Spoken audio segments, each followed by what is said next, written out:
నమస్తే welcome to 6 TV నేను Radhika details చూస్తే రాష్ట్ర ప్రభుత్వం ప్రవేశపెట్టిన స్మార్ట్ రేషన్ కార్డులను కడప ఎమ్మెల్యే మాధవిరెడ్డి పంపిణీ చేశారు.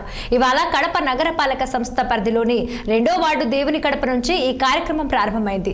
ఈ సందర్భంగా టీడీపీ పోలిట్ బ్యూరో సభ్యుడు ఆర్ శ్రీనివాసులు రెడ్డి మాట్లాడుతూ కూటమి ప్రభుత్వం రేషన్ కార్డుల స్థానంలో స్మార్ట్ విధానాన్ని అమల్లోకి తీసుకువచ్చిందని, ఈ స్మార్ట్ కార్డులను ఐడి కార్డులుగా కూడా ఉపయోగించుకోవచ్చని తెలిపారు.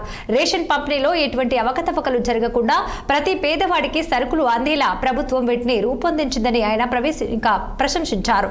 అలాగే గతంలో కడప నగరపాలక సంస్థను పరిపాలించిన నేతలు అవినీతి అక్రమాలతో భ్రష్టు పట్టించారని గుర్తు చేశారు.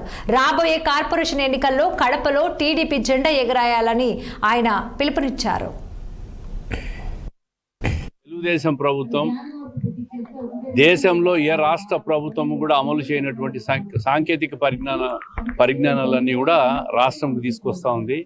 ఈరోజు పేద ప్రజలకందరికీ కూడా స్మార్ట్ రేషన్ కార్డ్స్ పంపిణీ కార్యక్రమాన్ని కడపలో గౌరవ ఎమ్మెల్యే మాధవి గారి చేతుల్లో ఈ ప్రభుత్వం ప్రారంభం చేశాము.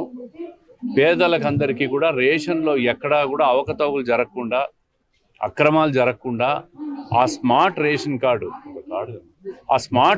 కార్డు ట్యాప్ చేస్తేనే లబ్ధిదారులకు రేషన్ అందే విధంగా డీలర్లు కూడా ఎక్కడ మోసాలు చేయకుండా ఒక అద్భుతమైన కార్యక్రమాన్ని ఈ ప్రభుత్వం తీసుకొచ్చింది. ఇటువంటి కార్యక్రమాలన్నీ కూడా ప్రజలు సంక్షేమ కార్యక్రమాల్లో కూడా ఈ రేషన్ కార్డులు పనికొచ్చే విధంగా, దాని వెనక ఆ రేషన్ కార్డులో ఉన్న సభ్యుల వివరాలు కూడా పొందుపరుస్తూ ఒక పగడ్బందీ వ్యవస్థను ప్రభుత్వం తీసుకొచ్చింది. ఇటువంటి విధానాలన్నీ కూడా ఈ ప్రభుత్వం సంక్షేమ కార్యక్రమాల్లో, అభివృద్ధి కార్యక్రమాల్లో కూడా ప్రతి ఒక్కరికి ఒక ఐడి పరంగా కూడా పనికొచ్చే విధంగా ఈ రేషన్ కార్డులు పనిచేస్తాయి. మరి అదే కాకుండా కడప నగరంలో అన్ని రకాల అభివృద్ధి కార్యక్రమాలు కూడా ఊపందుకున్నాయి. గత సంవత్సర కాలంలో ఆర్థికంగా కష్టాలు ఉన్నా కూడా ఇప్పుడిప్పుడే అన్నీ కూడా ఆర్థిక కష్టాల నుంచి గట్టెక్కి ఇవన్నీ కూడా చేయబోతున్నాం. రేపు 2-3 నెలల్లో వచ్చే కార్పొరేషన్ ఎన్నికల్లో కూడా ప్రజలకు నేను ఇప్పుడు నిరంతరం ఒకటే విజ్ఞప్తి చేస్తూ ఉంటా. కార్పొరేషను తెలుగుదేశం పార్టీ పరం చేయండి. ప్రభుత్వం తెలుగుదేశం ఉంది, ఎమ్మెల్యే తెలుగుదేశం ఉన్నారు.